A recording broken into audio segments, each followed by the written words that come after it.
we know he's in good form after that win at Brussels a month ago, a month before this race. Just beating Habte Jifar of Morocco in that one.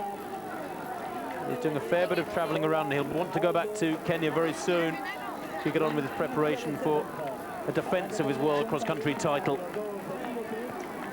Even the Kenyans have to go home and train sometimes. Plenty to come yet in this one. In this Seville World Cross Challenge race. Coming to you on Eurosport.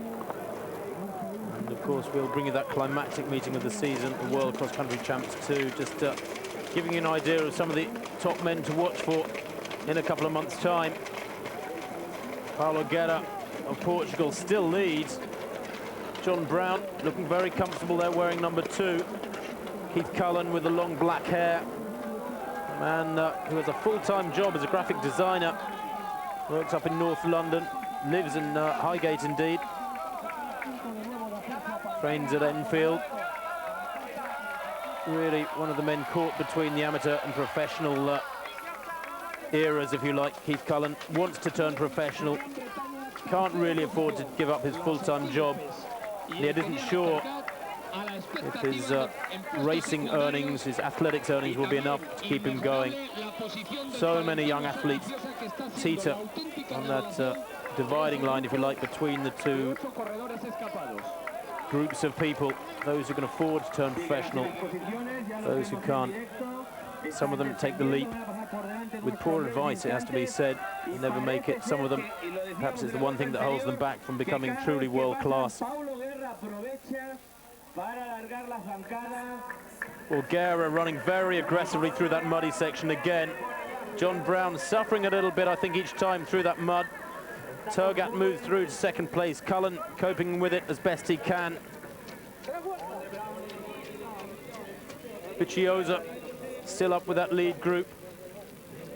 So is number 12, Million Wolde of Ethiopia.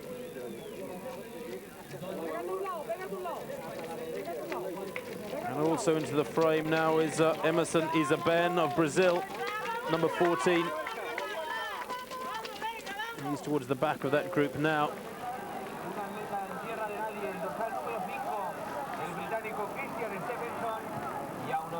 I can think of nothing worse than being behind some of these sort of conditions where you're continually being splattered by mud and grit and water down the entire front of your body because you're behind them. They're splashing up behind themselves and yet getting a clear run at those sections. And I think this is what Guerra appreciates. He's a very, very experienced cross-country racer now.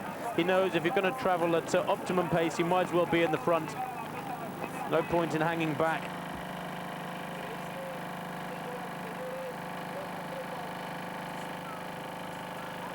That surface in places is actually quite hard. I remember running on this course a couple of times myself back in the 1980s, and there are parts of the course where you're running on a very, very stony, gravelly surface, and even this rain won't have affected it too much. So really contrasting conditions on this course. You could argue it's a classic cross-country course, although some people might say, no, you shouldn't have to run through a lake in any cross-country race.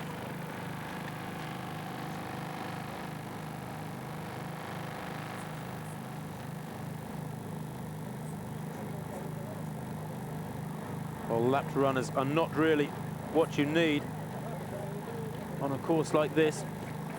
The gentleman's been good enough to move over a little bit and let the leading group through. That's pretty important. Quite narrow in places, this one.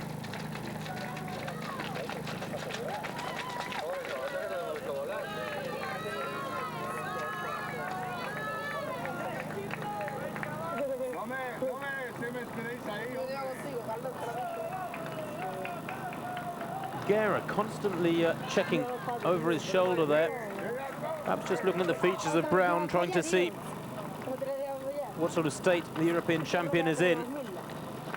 You get absolutely no information back, do you? Brown, deep in concentration. Very, very seldom does that expression change. Irrespective of the effort, or so it seems. Did say that at the European Championship race at Charleroi, John Brown, he skipped away from the opposition almost without trying. He felt very, very easy indeed. He is one of these athletes who has that enviable quality of looking very, very relaxed throughout the race. Quite annoying, I guess, when you're running beside them and you're working hard.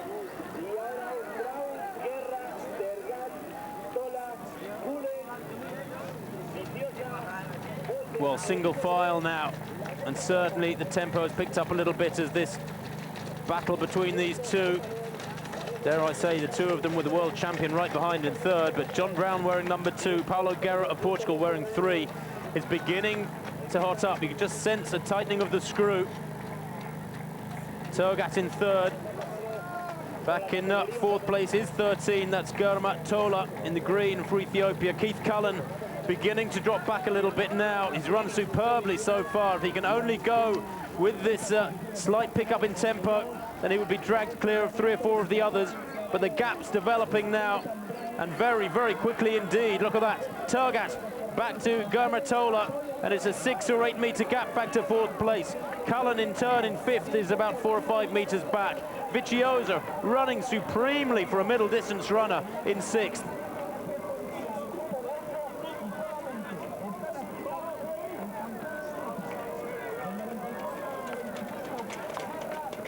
Well, John Brown will be very, very relieved to get this race over and done with. It's the last in a series of races he's done. As I say, he's unbeaten in the 4 prior to this race.